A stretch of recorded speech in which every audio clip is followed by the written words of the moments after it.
अस्सलामुअलैकुम। Capital today के साथ मैं हूं जवेरिया अली। आला अदालतों की जानिब से तहरीक इंसाफ की हुकूमत के लिए आज बुरी खबरों का दिन रहा। पहले हम देखते हैं कि पंजाब असम्बली में कायदे हिज़्ब इख्तिलाफ और नून लीग के रहनुमा हमजा शहबाज को नैब की 20 माह और 13 दिन की तहवील के बाद आज रिहाई मिल गई। नैब की जानिब से उन्हें गिरफ्तार किया गया था, उन्हें तहवील में लिया गया था मनी लॉन्ड्रिंग और आमदन से जायद असासों के इल्जामात के तहत। 2 मरतबा उन्होंने अपनी दरख्वास्त जमा करवाई थी जमानत की, लेकिन वो मुस्तरद हो गई। लेकिन आज उन्हें इस तहवील से रिहाई मिल गई है। साथ साथ जो दूसरी बुरी खबर हुकूमत के लिए आज आई है वो ये है कि हम ये देख रहे हैं कि सेनेट इलेक्शन के लिए जो सदारती ऑर्डिनेंस की समाअत हो रही है, इस दौरान चीफ जस्टिस जनाब गुलजार अहमद ने जो रिमार्क्स दिए हैं वो यकीनन हुकूमत के लिए परेशानी का बायस होंगे।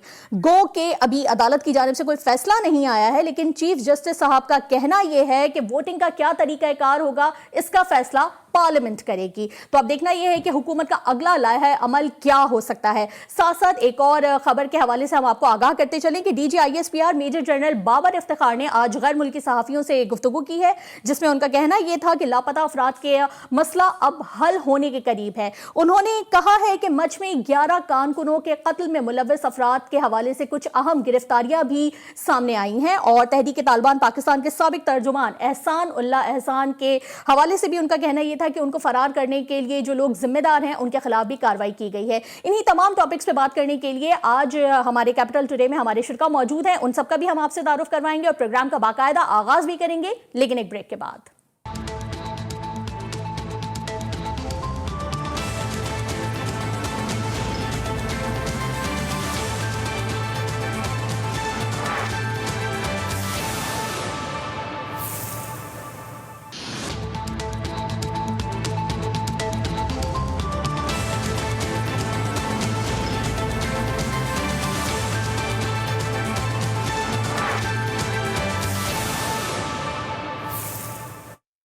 कैपिटल टुडे में एक बार फिर खुशामदीद। अपने मेहमानों का आपसे तारुफ करा देते हैं। हमारे साथ मौजूद हैं सेनेटर इमामुद्दीन शौकीन साहब, जिनका ताल्लुक पाकिस्तान पीपल्स पार्टी से है। उन्हीं के साथ मौजूद होंगे सेनेटर मौलाना अताउर रहमान साहब, जो कि JUI फे से जिनका ताल्लुक है, और साथ साथ नदीम कुरैशी PTI के MNA भी हमारे साथ मौजूद है। सबसे पहले रुक कर लेते हैं हम सेनेटर इमामुद्दीन शौकीन साहब का, जो इस वक्त कराची स्टूडियोज में ही हमारे साथ मौजूद है। बहुत बहुत शुक्रिया सर आपकी आमद का। आपका ताल्लुक पीपल्स पार्टी से तो है ही, लेकिन साथ साथ आपका ताल्लुक PDM से भी है। सर जानना ये चाहूंगी, चूंकि अब आप पीपल्स पार्टी के साथ साथ PDM का भी हिस्सा है, नून लीग अब आपकी हलीफ जमात है, तो हमजा शहबाज की जो आज रिहाई हुई है, जो उनको जमानत पे रिहाई मिली है, इस खबर से आप लोग यकीनन खुश तो हुए होंगे। बिस्मिल्लाहिर्रहमानिर्रहीम, बहुत शुक्रिया। यकीनन एक अच्छी बात है, क्योंकि पाकिस्तान पीपल्स पार्टी समझती है कि किसी को भी जो है बेगुनाह जो है, जब तक उस पर कोई जुर्म साबित ना हो, उसे पाबंदी सलासल जो है वो नहीं करना चाहिए। कोई भी हो, मतलब चाहे नून का हो। और हम चाहते हैं कि हर उस शख्स को, हमारे बहुत सारे खुशीशा साहब हैं, शहबाज शरीफ साहब हैं और बहुत सारे लोग हैं जो लोग इस वक्त जो है वो पाबंदी सलासल से बग़ैर किसी वजह के उन पर कोई जुर्म साबित नहीं हुआ और वो भी जो है नैब की हिरासत में है, जेल में है। तो इन तमाम लोगों को जो है वो उनकी ज़मानतें होनी चाहिए, उनको बाहर आना चाहिए, उन पर आप ट्रायल करें, उनको फ्री ट्रायल का मौका दें। उसके बाद अगर उन पर जुर्म साबित होता है तो ज़रूर सज़ा दें। पाकिस्तान पीपल्स पार्टी हमेशा जो है वो जो है नैब को उसकी जो है अच्छे इक़दामात को सपोर्ट करती है और हमने हमेशा कोशिश भी की है कि इनके लाज के अंदर भी जो है मॉडिफिकेशन के लिए हुकूमत से हर तरह का ताउन किया जाए। उसके लिए हमने 12 पेशकश भी की है कि ताकि इसका नैब का कानून ऐसा साफ़ और शफ़ाफ बन जाए ताकि किसी को भी जो है इससे शिकायत ना हो। और हम कभी भी पाकिस्तान पीपल्स पार्टी जो है वो एहतसाब के ख़िलाफ़ नहीं है, लेकिन एहतसाब के नाम पर इंतकाम नहीं होना चाहिए, हम ये कहते हैं कि एहतसाब के नाम पे इंतकाम नहीं होना चाहिए। लेकिन तहरीक इंसाफ तो पीपल्स पार्टी पे इल्जाम लगा रही है। हलीम आदिल शेख के मामले को लेकर वो काफी इल्जामात आप पे लगा रहे हैं कि आप इंतकामी सियासत कर रहे हैं। वो तो धरना भी देने वाले हैं चीफ मिनिस्टर हाउस के सामने।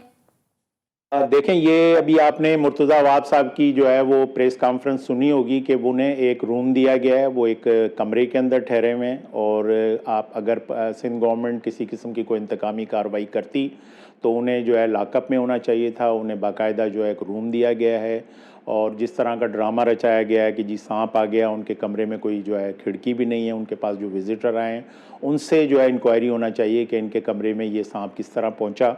और इंतकामी कार्रवाई नहीं है, उनको ना तो सिंध गवर्नमेंट ने कोई उनको बंद किया है, ना कोई पाकिस्तान पीपल्स पार्टी है। वो जो है इलेक्शन कमीशन, जिस रोज़ इलेक्शन हो रहे थे उन्होंने जो है MPA की हैसियत से वो जो है हल्के में जा भी नहीं सकते। हमारे हल्के में इलेक्शन हुआ है, मैं सेनेटर हूँ, मैं कहीं भी नहीं गया और वो ख़ुद जो है दंदनाते फिर रहे थे। आपने वीडियो देखी कि उनके साथ मुसल्लह गार्ड थे जो फायरिंग कर रहे थे। तो आप ये बताएं कि इलेक्शन कमीशन ने अगर उनको जो है उस पर कोई जो है एक्शन लिया है तो उसमें पीपल्स पार्टी और सिंध गवर्नमेंट कहाँ से आ गई? तो ये बिल्कुल जो है एक सरासर इल्ज़ाम है, ये सिंध इलेक्शन कमीशन की उन्होंने वायलेशन की है।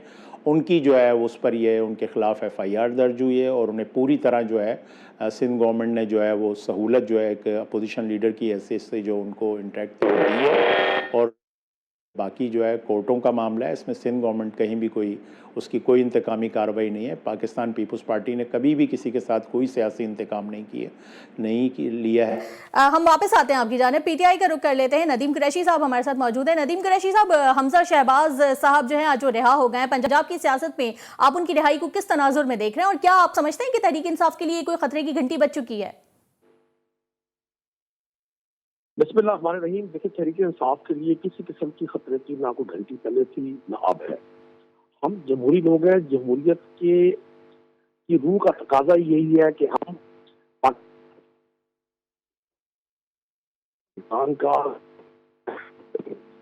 किसी भी शख्स के लिए ओपन मैदान है, वो कोशिश कर सकता है, काबिज कर सकता है, उस पर ना किसी को एतराज है ना होगा। हमने पहले भी हमजा शहबाज या किसी भी शख्स की जो इन्वेस्टिगेशन है उसका ताल्लुक हुकूमत पाकिस्तान से नहीं है। ये वो करप्शन के केसेस है जो माजी से इन तमाम लोगों का पीछा कर रहे हैं, जो यहाँ 30, 35, 40 साल इक़्तिदार में रहे। ये अपने इनके करतूतों का शाखसाना है कि ये केसेस, चूंकि हमारे यहाँ पॉलिटिकल कल्चर है कि हम क्रिमिनल केसेस में भी ड्यूरिंग इन्वेस्टिगेशन, ड्यूरिंग हियरिंग जब जाते हैं तो हम ड्यूटी के निशान बनाकर बुनियादी तौर पर अपने सिस्टम का मजाक उड़ा रहे होते हैं। तो मैं समझता हूँ किसी भी शख्स को अपने काम के लिए आज़ादी है, लेकिन वो कानून का, आइन का हर तरह से पाबंद है। अच्छा नदीम साहब, जैसे आप कह रहे हैं कि ये कानून और आइन को बालाए ताक नहीं रखना चाहिए, मरियम नवाज की अगर बात की जाए तो मरियम नवाज ने तो आज फिर आप पे इल्जाम लगाया PTI गवर्नमेंट पे कि डस्का में आपने इलेक्शन में धांधली की, जो वोटों से भरे थैले थे वो आप लोगों ने चोरी करवाए, प्रिजाइडिंग ऑफिसर्स को आप लोगों ने गायब करवा दिया। इन इल्जामात का PTI जवाब क्यों नहीं दे रही? आप यकीन जाने, किसी भी ऐसे मुआशरे में ये हमारी मुआशरती इन्हताज का हमेशा फायदा उठाते रहे। लेकिन आज मैं खराज तहसीन करता हूँ मीडिया को, सोशल मीडिया को और अवेयरनेस के उस जदीद निज़ाम को कि जिसने लोगों को बड़ा शऊर अता किया। आप देखेंगे कि ये अपनी खोती हुई मकबूलियत, गिरती हुई मकबूलियत, खत्म होती हुई मकबूलियत और वो तमाम चीजें जिसने इनको एक्सपोज किया, मतलब पाकिस्तान की अदालतें इनको अगर सिसिलियन माफिया, इनको अंडरवर्ल्ड का डॉन और ये कहें कि हर बड़ी दौलत के पीछे वो क्राइम छुपा हुआ है, इससे बड़ा सर्टिफिकेट कोई नहीं हो सकता इनके खिलाफ। दस्का के इलेक्शन में आप देखें, दस्का के इलेक्शन के साथ ही वजीराबाद का इलेक्शन भी हुआ, वो भी पंजाब गवर्नमेंट ने करवाया। इसी तरह से KP में भी, KP में जो इलेक्शन हुआ वो भी पाकिस्तान तहरीक इंसाफ की KP गवर्नमेंट ने करवाया। इलेक्शन कमीशन के तहत हुआ, लेकिन एडमिनिस्ट्रेशन के साथ और इलेक्शन कमीशन का जो ज्वाइंट वेंचर था, ये एक उसने आगे बढ़ना था। लेकिन दस्का के इलेक्शन को दानिस्ता इन्होंने फॉलो किया, इन्होंने पैक उस इलेक्शन के माहौल। लेकिन नौशहरा में बाय इलेक्शन आप हार गए, ये भी आप देखें ना कि मरियम नवाज ने तो ये भी कहा है कि हमने PTI को उनके घर में घुस के मारा है, मरियम नवाज का ये कहना है। खैर बहरहाल अब हम रुक कर लेते हैं इमामुद्दीन शौकीन साहब का एक बार फिर से। सर, जरदारी साहब बहुत कॉन्फिडेंट दिखाई देते हैं, यूसुफ रजा गिलानी को उन्होंने नॉमिनेट किया है, PDM के मुश्तरका कारकुन है, लेकिन जाहिर है कि उनका ताल्लुक तो पीपल्स पार्टी से ही है, बहुत कॉन्फिडेंट दिखाई देते। बिलावल भुट्टो जरदारी की अगर बात की जाए तो आज उनका कहना ये था कि सेनेट के इलेक्शन के बाद तहरीक अदम एतमाद भी लाई जाएगी। इतना कॉन्फिडेंस आखिर कैसे है आप लोगों को? देखें, इनकी जो 2.5 साल की और 3 साल की कारकर्दगी है वो इस बात का सबूत है कि लोग जो है पूरी तरह जो है वो इनसे बेजार हो चुके हैं।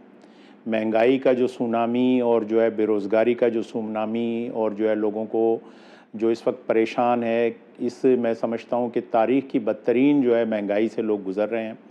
और मैं ये आपको बताता चलूँ कि ये लोग अब ना तो खुद डिफेंड कर सकते हैं हुकूमत को, ना ये हलकों में जा सकते हैं। तो इन तमाम वजूहात की बिना पर जो है इस वक्त जो है वो यूसुफ रज़ा गिलानी साहब एक बहुत बड़ा नाम है पाकिस्तान पीपल्स पार्टी में, वो वज़ीर आज़म भी रहे हैं, उन्होंने बड़ी अच्छी गवर्नमेंट भी चलाई है, उनका अपना ज़ाती ताल्लुक़ भी है, ज़ाती असर रसूख भी है। और पीटीआई के ख़ुद जो है बहुत सारे लोग जो है वो हमसे राब्ते में हैं कि जी हम जो है वो जो है इनको जो है वोट देना चाहते हैं। और मुझे पूरी उम्मीद है कि इंशाल्लाह आप देखेंगी कि यूसुफ रज़ा गिलानी साहब बड़ी अक्सरियत से कामयाब होंगे और वो पीडीएम के एक मजबूत उम्मीदवार हैं। और उनको न सिर्फ पीडीएम तो इंशाल्लाह अपना वोट देगी, लेकिन इंशाल्लाह उनको जो है पीटीआई के और दूसरी तमाम इनकी जो हलीफ जमातें उनका भी इंशाल्लाह वोट बैंक मिलेगा। और हमारे जो चेयरमैन बिलावल भुट्टो जरदारी और हमारे को चेयरमैन आसिफ जरदारी साहब ने जो कहा था कि हम जो है वोट ऑफ नो कॉन्फिडेंस लाना चाहते हैं, हम एक डेमोक्रेसी जो है के तरीके से हुकूमत को चेंज करना चाहते हैं, इंशाल्लाह ये उसका पहला टेस्ट केस है। और इंशाल्लाह मुझे उम्मीद है कि 3 मार्च को जो है वो यूसुफ रज़ा गिलानी साहब कामयाब होंगे और उसके बाद इंशाल्लाह सेकंड टर्म जो है वो इस हुकूमत का होगा और इंशाल्लाह इसको भी हम वोट ऑफ नो कॉन्फिडेंस के साथ हटाएंगे। आपने कॉन्फिडेंस का कहा जा रहा है बिलावल भुट्टो जरदारी की जानिब से, और पूरा कॉन्फिडेंस है कैसा होकर रहेगा। नदीम कुरैशी साहब, आप हफीज शेख साहब जो है बहुत मुतारिक दिखाई देते हैं, हालांकि उनके मिजाज का हिस्सा नहीं है क्योंकि वो इससे पहले की हुकूमतों में भी बिला मुकाबला मुंतखब होते रहे हैं सेनेटर, और मौजूदा हुकूमत में भी वो वजीर खजाना है, लेकिन इसके बावजूद वो लोगों से राब्ते कर रहे हैं। उनको अपनी कोशिशें तेज करनी पड़ेंगी क्योंकि उनके मध्य मुकाबिल पीडीएम के यूसुफ रज़ा गिलानी है। लेकिन कुछ इतलात ये भी हैं कि पार्टी के अंदर से ही जो पाकिस्तान तहरीक इंसाफ है उसके अंदर से ही काफी कारकुनान उनसे नाराज दिखाई देते हैं और उनका कहना यह है कि उनको वोट नहीं दिया जाएगा। और अभी आपने इमामुद्दीन साहब की बात सुनी होगी कि जो कह रहे थे कि पीडीएम के अलावा भी दीगर जमातें जो हैं वो यूसुफ रज़ा गिलानी को ही वोट देंगी। तो पार्टी के अंदर पीटीआई में आखिर क्या हो रहा है? देखिए, ये किसी की ख्वाहिश पर पाबंदी नहीं लगाई जा सकती, किसी के सोचने पर पाबंदी नहीं लगाई जा सकती, किसी का अपना तज्जिया करने का अंदाज हो सकता है। मैं बुनियादी तौर पे समझता हूँ मेरा लेकिन आमिर लियाकत हुसैन साहब तो बबांगी दोहल कह रहे हैं कि मैं वोट नहीं दूंगा हफीज शेख साहब को। तज्जिया तो नहीं है ना, ये तो रियलिटी है ना, उनका तो बयान है सामने। अब आपका सवाल 2 हिस्सों पर मुश्तमिल हो गया। क्या पाकिस्तान तहरीक इंसाफ एक पार्लिमानी पार्टी क्या बिहेव करेगी, वो आप देखेंगे कि पाकिस्तान तहरीक इंसाफ की पार्लिमानी पार्टी पंजाब में, केपीके में, मरकज में, सिंध में, बलूचिस्तान में अल्हम्दुलिल्लाह मुत्तहिद है। आप देखेंगे कि हमारी तवक्को से ज्यादा वोट कास्ट होंगे हफीज शेख साहब को। दूसरा अर्ज कर दूं, पीडीएम का या आसिफ अली जरदारी का यूसुफ रज़ा गिलानी साहब को इलेक्शन में उतारने का मकसद उनको सेनेटर बनवाना नहीं था। अगर उनको सेनेटर बनवाने की ख्वाहिश होती तो वो सिंध से बासानी सेनेटर बन सकते थे। बुनियादी मकसद ये था, क्योंकि मैं शहर मुल्तान से हूँ और मैंने पहले भी 2 जगह अर्ज की, काफी अरसे से यूसुफ रज़ा गिलानी साहब के और उनके ग्रुप के पीएमएलएन के ताल्लुकात में बतदरीज इजाफा होने जा रहा था। और मुल्तान और साउथ पंजाब में ये आम तौर पर खबर जुबान से आम थी कि यूसुफ रज़ा गिलानी साहब अनकरीब पीपल्स पार्टी छोड़ देंगे। साउथ पंजाब में पीपल्स पार्टी के पास अब यूसुफ रज़ा गिलानी साहब के अलावा कोई बड़ी कद्दावर सियासी शख्सियत नहीं रही। ये बुनियादी तौर पे उनके साथ हाथ किया गया है कि उनको फेडरल कैपिटल से नामजद किया सेनेट की सीट के लिए, और इन अफवाहों पर प्लान करके कि जी पीटीआई के लोग वोट नहीं करेंगे, ये कोई यूसुफ रज़ा गिलानी साहब की जीत के हवाले से कंफर्मेशन का सर्टिफिकेट नहीं है। आप देखेंगे कि पाकिस्तान तहरीक इंसाफ और हमारी इत्तेहादी जमातें भरपूर अंदाज में, लेकिन सर पीटीआई में अंदरूनी इख्तलाफात तो है ना, और हम ये देखते हैं कि इत्तेहादी जमातों में अख्तर मिंगल साहब भी थे, वो तो चलेगा। और अगर हजारा रीजन की आज बात की जाए तो मलिहा अली असगर का भी ये बयान सामने आया है जिसमें उनका कहना ये था कि हजारा रीजन को नजरअंदाज किया जा रहा है, किसी को भी सेनेट के लिए किसी भी पढ़े लिखे इंसान को या किसी खातून को, किसी पढ़े लिखे मिनिस्टर को वोट नहीं दिया गया, टिकट नहीं दिया गया सेनेट के लिए, नाराज दिखाई देती है। और तभी उनका कहना यह था कि हमने पेशावर में जो इजलास हुआ है जिसकी सदारत इमरान खान साहब ने की थी, हमने इसीलिए शिरकत नहीं की। देखिए, पाकिस्तान तहरीक इंसाफ का एक पॉलिटिकल कल्चर है कि Pakistan Tehreek Insaf family private limited style में चलने वाली पार्टी नहीं है। यहाँ एक खानदान या किसी एक फर्द की इजारतदारी नहीं है, चीजों पर मशावरत होती है। मैं आपको अर्ज करूं, पंजाब से बल्कि साउथ पंजाब से जो हमेशा से इग्नोर्ड इलाका हुआ करता था, ट्रू पीटीआई फेसेस को टिकट दिया गया। मलिक अब्बास, एजाज चौधरी लाहौर से, ऐसे लोग से अब्दुल्ला नियाजी जिनका अपना एक पूरा कैरियर है पाकिस्तान तहरीक इंसाफ के लिए, किसी जगह पर किसी फर्द वाहिद की किसी कैंडिडेट से इख्तिलाफ या जाती पसंद नापसंद, इसका मतलब ये नहीं है कि तमाम की तमाम पार्टी में इस तरह की सूरत हाल है। मैं आपको एक अर्ज कर दूं, जी आप भी इधर हैं, मैं भी इधर हूँ। 3 मार्च को आप प्रोग्राम रखें शाम को, इंशाल्लाह आप देखेंगे कि हफीज शेख साहब भी और हमारे तमाम सेनेटर्स इंशाल्लाह बड़ी अक्सरियत से कामयाब होंगे। बल्कि ये जो पीडीएम के लोग जो ये इनके पास आखिरी पता था सेनेट का इलेक्शन, इन्होंने कहा कि जी हम इस्तीफे देंगे। लेकिन सर, चीफ जस्टिस साहब ने आज कह दिया है कि पार्लियामेंट ही फैसला करेगी कि वोटिंग किस तरीके से होगी, और आप लोगों की अगर जो सिचुएशन देख रही है तो ना हुकूमत ऑपोजिशन से बात करने के मूड में दिखाई देती है और ना ऑपोजिशन हुकूमत से बात करने के मूड में दिखाई देती है, तो टेबल टॉक तो नहीं हो सकेगी। डायलॉग तक आने के लिए आपको ऑपोजिशन के पास आप कैसे जाएंगे? लेकिन हमने अपोजिशन को पूरा मौका दिया। हमने देखना ये है कि क्या ये कानून शो ऑफ हैंड का सेनेट में किसी एक फर्द, किसी एक जमात, किसी एक ग्रोह के लिए फायदामंद है? खत्म नहीं है। हुकूमतें आती रहती है। आज पाकिस्तान तहरीक इंसाफ की हुकूमत है, अल्लाह करे आइंदा भी हो, लेकिन ऐसा मुमकिन ना हो। तो क्या इसका फायदा सिर्फ पाकिस्तान तहरीक इंसाफ होगा? नहीं। अगर फायदा पाकिस्तान तहरीक इंसाफ को ही होना था तो क्या वजह थी कि मिसाल की जमहूरियत में पीपल्स पार्टी और पीएमएलएन ने अपनी इस शिक पर इंसिस्ट किया और इस पर इन सब ने वोट ऑफ कॉन्फिडेंस किया कि जी ये शिक होनी चाहिए। क्योंकि अगर लेजिस्लेटर, कानून ऐवान बाला के लोग, ऐवान अजीनी के लोग, वो लोग जिन्होंने कानून बनाना है मुल्क का, वो अपने वोट पसंद नापसंद, चले मैं दास ये नहीं कहता कि जी पैसे लेकर दे, अगर से बहुत सारे शवाहिद मिले आपको। आपने देखा कि पीपल्स पार्टी की 6 नशिस्तें थी केपीके में, उनके 2 सेनेटर मुंतखब हो गए। ये एक लम्हा फित्री है। अगर आईन इसकी इजाजत देता है, लेकिन आईन इस बात का भी हमसे ये जिम्मेदारी लेता है कि हम जिस पार्टी के मैनिफेस्टो पे रुकने असेंबली बनते हैं, मैं पंजाब से रुकने असेंबली हूँ, मुझे किसने ये राइट दिया है कि मैं अपनी पार्टी की लाइन, अपनी पार्टी की पॉलिसी, अपनी पार्टी की मैनिफेस्टो को प्लेइंग ग्राउंड में क्रिकेट मैच की तरह से बाहर उठाकर फेंक दूं? ये मेरे लिए पॉसिबल नहीं है। हम सब लोगों ने अपनी अपनी पार्टी के टिकट्स पर हम मुंतखब हुए। किसी शख्स को अगर ये गुमान होता है कि जी वो बहुत अकलो और फहम रख सकता है, तो उसको चाहिए कि वो अपनी पार्टी से रिजाइन करे, आजाद मुंतखब हो, आए सेनेट में। तो इसका मतलब ये है, आपकी इन सारी बातों से तो जाहिर हो रहा है कि आप लोग ऑपोजिशन से बात नहीं करेंगे। देखें, आप ये दूसरा आपका क्वेश्चन है। अपोजिशन से बात की गई। अक्टूबर में कौमी असेंबली का, नेशनल असेंबली का सेशन शुरू हुआ, मतलब अक्टूबर में हो चुकी है, लेकिन अब नहीं होगी। देखें वहां बिल टेबल हुआ। एक दिन अपोजिशन की तरफ से इस पर संजीदा बहस की कोशिश नहीं की गई। चलिए ठीक है, अब हम पीपल्स पार्टी की जानिब रुख कर लेते हैं। इमामुद्दीन साहब, आपने बात तो सुनी ही होगी जो नदीम कुरैशी साहब कह रहे हैं। अगर पीटीआई की जानिब से लेजिस्लेशन की बात की जाती है, अगर कुछ डायलॉग की बात की जाती है, तो आपके पास कौन से ऐसे चेहरे हैं जिनको आप आगे कर सकेंगे कि जाएं और जाके हुकूमत से बातचीत करें, डायलॉग करें और पार्लियामेंट से मंजूर करवाएं ये बिल? देखें, पाकिस्तान पीपल्स पार्टी ने हमेशा जो है अच्छे कवानीन बनाने के लिए हमेशा जो है सपोर्ट किया गवर्नमेंट को। एफएटीएफ के कवानीन आपके सामने बहुत सारी जो है वो चीज़ें जो हम नहीं चाहते थे, लेकिन मुल्क के वसीतर मफाद में हमने उसको एक्सेप्ट किया है। जहाँ तक ये मेरे भाई कह रहे हैं, हम हमेशा जो है चाहते हैं कि कानून साजी की जाए, लेकिन वो इनकी मर्जी पर तो नहीं होगी। पिछले दिनों जब आप सेनेट के चेयरमैन का वोट ऑफ कॉन्फिडेंस था, तो आपने देखा कि किस तरीके से इन्होंने उस रिजल्ट को चोरी किया। और आज जब इनको ये जो है ओपन ये जो है सीक्रेट बैलेट जो है सूट नहीं कर रहा, तो ये कह रहे हैं कि जी जो है वो कर लें।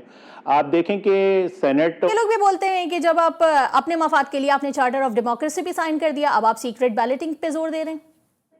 सॉरी, ये तहरीक इंसाफ का यही इल्जाम है ना कि इससे पहले आपने भी, नून लीग ने भी चार्टर ऑफ डेमोक्रेसी भी आप लोगों ने साइन कर लिया, क्योंकि उस वक्त वो आपको सूट कर रहा था, अब आपको सीक्रेट बैलेटिंग सूट कर रही है। कभी भी जो है शफाफ इलेक्शन से नहीं भाग रहे, हमने जो है हमेशा जो है कहा है। लेकिन देखें, बात यह है कि ये जो है वो ऑर्डिनेंस फैक्ट्री इन्होंने लगाई हुई है। सेनेट का इजलास जो है प्रोरोग किया गया, दूसरे दिन सदर साहब ने ऑर्डिनेंस जो है कर दिया। ये कभी भी जो है सीरियस होकर जो है अपोजिशन। बिल्कुल दुरुस्त है सर, हम वापस आएंगे और फिर से इस मसले पे एक बार फिर से बात करेंगे कि आखिर शफाफ इंतखाबात कैसे होंगे। यहाँ वक्त हुआ एक ब्रेक का।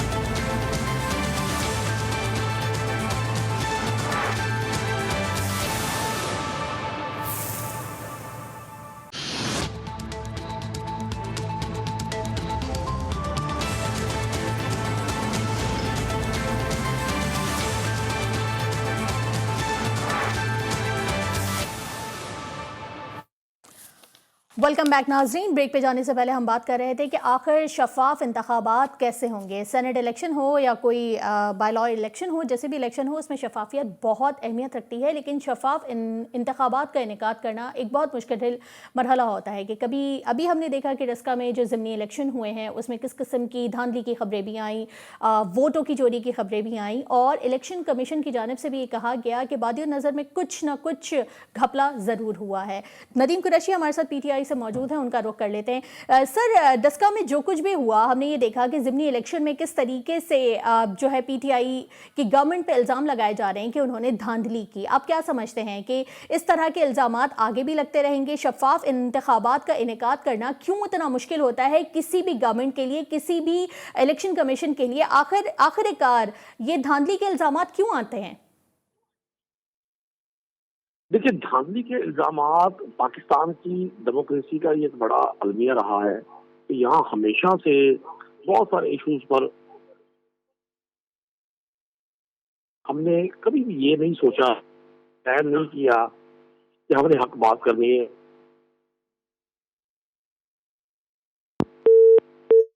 गालिबन हमारा राब्ता मुनक़ता हो गया है। शौकीन साहब का रुख कर लेते हैं। सेनेटर इमामुद्दीन शौकीन साहब भी हमारे साथ मौजूद है। सर, अभी हम ये देख रहे हैं कि बहुत सारे ऐसे वाक़यात पेश आ रहे हैं सेनेट इलेक्शन के हवाले से ही अगर हम बात कर ले तो अभी आज सिंध हाई कोर्ट ने एक बयान दिया है जो कि इस तनाजुर में है कि अगर कुत्ते के काटने का कोई भी वाक़या हुआ तो उस इलाके का MPA मुअत्तल कर दिया जाएगा, और उसके हवाले से अदालत का ये कहना है कि वहाँ के MPA को मुअत्तल कर दिया जाएगा। न सिर्फ मुअत्तल किया जाएगा बल्कि वो सेनेट में वोट भी कास्ट नहीं कर सकेगा। तो सर, कुत्ते के काटने के वाकयात तो रुक नहीं रहे हैं और ना ही रेबीज की जो वैक्सीन है वो मैसर हो रही है। तो अगर आप वोट कास्ट करने जाएंगे तो आपका तो वोट खटाई में पड़ जाएगा, और आपकी तरह और भी बहुत सारे MPs हैं जिनका वोट खटाई में पड़ सकता है, क्योंकि ये वाकयात तो आम तौर पे बहुत ज्यादा हो रहे हैं।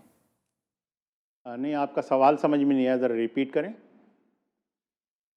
सर, मैं ये कहना चाह रही हूँ कि सिंध हाई कोर्ट ने आज एक फैसला दिया है जिसमें उनका कहना ये था कि कुत्ते के काटने के वाक़यात जिन इलाकों में होंगे वहाँ के MPA को मुअत्तल कर दिया जाएगा, और मुअत्तल होने की सूरत में सेनेट के लिए वोट भी वो कास्ट नहीं कर सकेंगे। तो ऐसी सूरत हाल में जब सिंध गवर्नमेंट की जानिब से कोई हिकमत अमली तय नहीं की जा रही, कोई अमली इकदाम नहीं किए जा रहे, कुत्ते के काटने के वाक़यात में मुसलसल इजाफा हो रहा है और रेबीज़ वैक्सीन भी दस्तयाब नहीं है, तो सिंध गवर्नमेंट की कारकर्दगी क्या हो रही है? नहीं, किस हवाले से पूछ रही हैं आप? आपकी आवाज़, फिर मैं अर्ज़ करूं कि आवाज़ क्लियर नहीं है। सर, मैं ये जानना चाहती हूं कि कुत्ते के काटने की वैक्सीन के हवाले से, रेबीज वैक्सीन जो है उसके लिए सिंध गवर्नमेंट की जानिब से क्या इकदामात किए जा रहे हैं? देखें, कुत्ते की काटने की वैक्सीन तो अल्हम्दुलिल्लाह तमाम डिस्ट्रिक्ट हेडक्वार्टर्स में जो है अवेलेबल है, और मेरा ताल्लुक़ ज़िला सांगड़ से है। मैं अभी फ़िलहाल जो है 2-3 दिन से वहाँ से होकर आया हूँ। तो ऐसा तो कोई नहीं है कि किसी को जो है वो अवेलेबल नहीं है, अवेलेबल है, हर जगह अवेलेबल है।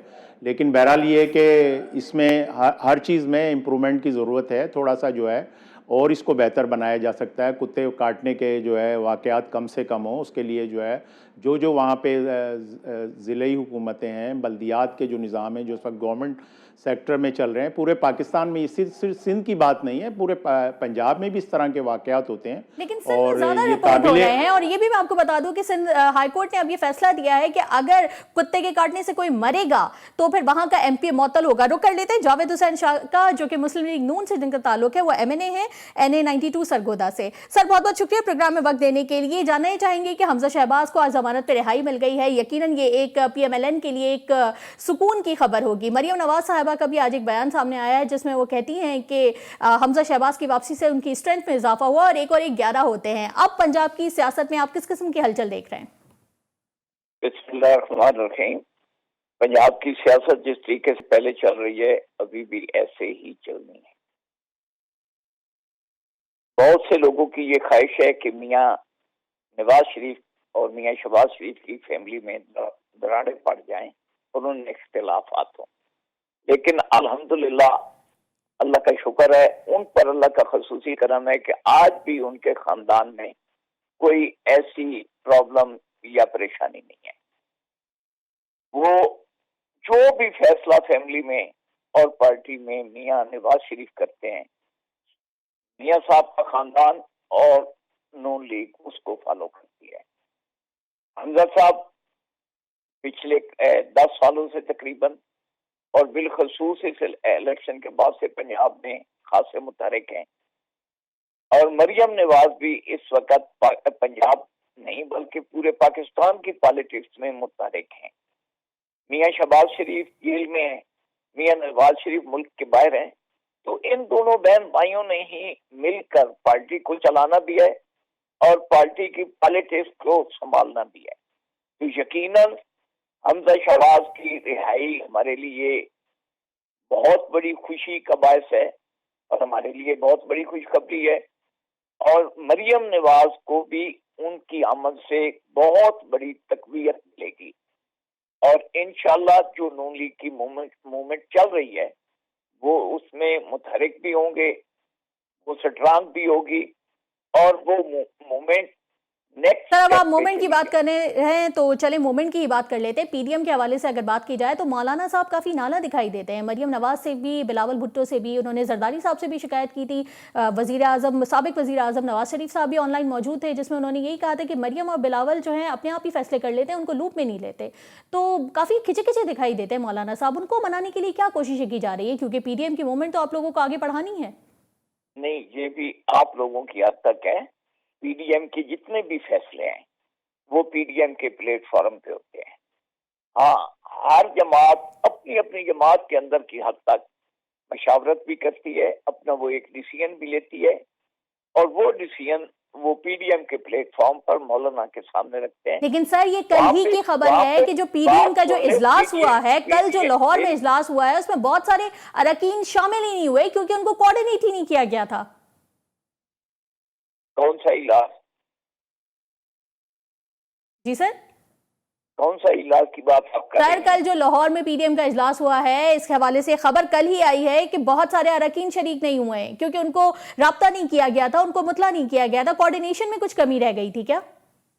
ये बात हो जाता है, लेकिन इसके बावजूद पीडीएम मुतहरिक भी है, मुत्तहिद भी है और तमाम जमातें मौलाना के शाना बशाना खड़ी हैं। ये सबको गलतफहमी है कि नून लीग या पीपल पार्टी मौलाना को तनहा छोड़ के साइड पे चले जाएंगे। ये इस वक्त मुमकिन ही नहीं है। इमामुद्दीन साहब का रुख कर लेते हैं एक बार फिर से। सर, पीडीएम का जो मुस्तकबिल है, तहरीक इंसाफ को तो नहीं दिखता। तहरीक इंसाफ का तो यही कहना है कि पीडीएम का कोई मुस्तकबिल ही नहीं है, लोग थोड़ा शोर मचा के फिर खामोश होकर बैठ जाएंगे। आप खुद पीडीएम का हिस्सा हैं, कैसा देख रहे हैं आप पीडीएम का मुस्तकबिल? मुस्तकबिल बड़ा जो है वो मतलब ताबनाक है और इंशाल्लाह हम देखें कि जो है ये इत्तेहाद जो है इस हुकूमत को घर भेजकर जो है वो दम लेगा और कोई इख्तलाफ नहीं है। और मौलाना साहब हमारे बड़े हैं, काबिल एहतराम हैं। बिलावल साहब, हमारी पार्टी उनको बहुत इज़्ज़त करती है।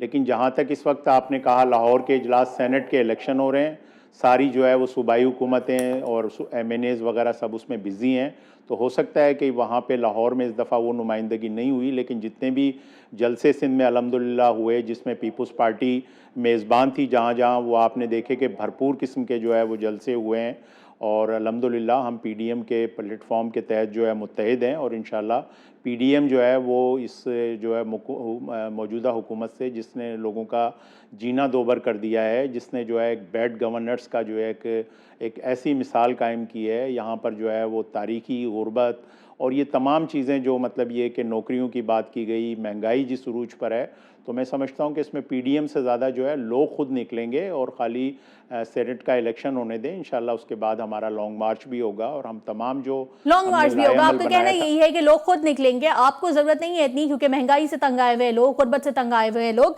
यही सवाल कर लेते हैं नदीम कुरैशी साहब से। नदीम कुरैशी साहब, पीडीएम वाले तो बड़े कॉन्फिडेंट दिखाई देते हैं और जो दोनों जमातें हैं, बल्कि जितनी भी जमातें हैं, वो खाली इसी कॉन्फिडेंट दिखाई देती हैं कि हुकूमत के खिलाफ वो तहरीक अदम एतमाद अगर आ जाती है तो आपको क्या लगता है, क्या वो मंजूर हो जाएगी और आपकी जानिब से क्या लाहेअमल अपनाया जा रहा है? क्योंकि जितने भी आपके इत्तेहादी हैं वो अक्सर आपसे रूठे हुए हैं। अख्तर मेंगल साहब भी हट के चले गए, जीडीए को भी तहफ़्फ़ुज़ात हैं, एमक्यूएम की बात कर ली जाए तो हमने देखा ही कि उनको कितने सारे तहफ़्फ़ुज़ात हैं। तो पाकिस्तान तहरीक इंसाफ क्या कर रही है?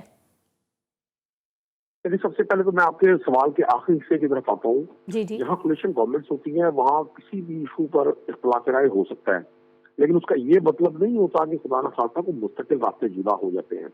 पाकिस्तान तहरीक इंसाफ की जितनी भी इत्तेहादी जमातें हैं, पंजाब में, सिंध में, बलूचिस्तान में, KPK में, वो सब हमारे साथ इंटैक्ट है। आपको सेनेट के इलेक्शन के नताइज हर चीज से आगाह कर देंगे। जहां तक आपका क्वेश्चन है कि जी पीडीएम का मुस्तकबिल क्या है, देखिए ये अननेचुरल अलायंस है जहां जदोजहद या किसी कॉज को मद्देनजर रखे बगैर को जदोजहद की जाती है और टारगेट वहां सिर्फ नेगेटिविटी हो, वो तहरीकें अमूमन खत्म हो जाती है। मैं तो इसको तहरीक का नाम भी नहीं देता। ये बुनियादी तौर पर उन लोगों का एक कट है जिन्होंने 40 साल इस मुल्क पे यके बाद ये हुकूमत की, लेकिन एक दूसरे को बेपनाह वो तारीखी कलमात से नवाजा कि मतलब आसिफ जरदारी साहब का ये पॉलिटिकल स्टेटमेंट जो आजकल जुबान से बेआम है और सोशल मीडिया की जीरत बना हुआ है। उनसे किसी ने क्वेश्चन किया था नवाज शरीफ साहब के हवाले से, उन्होंने फरमाया मुझे नाउजुबिल्लाह खुदा भी कहेगा मैं नवाज शरीफ की बात का अखबार नहीं करूंगा। और शहबाज शरीफ जो फरमाया करते थे कि मैं जरदारी पीडीएम का इत्तेहाद अननेचुरल है। नदीम कुरैशी साहब का यही कहना है कि इत्तेहाद जो कि अननेचुरल है, अपनी मौत आप ही मर जाएगा, कहना उनका यही है। सेनेट इलेक्शन में क्या होने जा रहा है, शफाफ इंतखाबात हो सकेंगे कि नहीं, अदालती हुक्म फैसला क्या आने वाला है, ये तमाम ही बातें मद्देनजर हैं। देखते हैं कि आने वाले हालात जो हैं क्या रुख इख्तियार करते हैं, हवाओं का रुख किस जानिब जाएगा, ये तो आने वाला वक्त ही बताएगा। मैं अपने तमाम शुरा का शुक्रिया अदा करना चाहूँगी। सेनेटर इमामुद्दीन शौकीन साहब हमारे साथ मौजूद है, बहुत बहुत शुक्रिया सर वक्त देने के लिए। सेनेटर नदीम कुरैशी साहब, MNA नदीम कुरैशी साहब मौजूद थे और हमारे साथ मौजूद है जावेद हुसैन शाह साहब। आप तीनों का बेहद शुक्रिया। अल्लाह हाफ़िज़।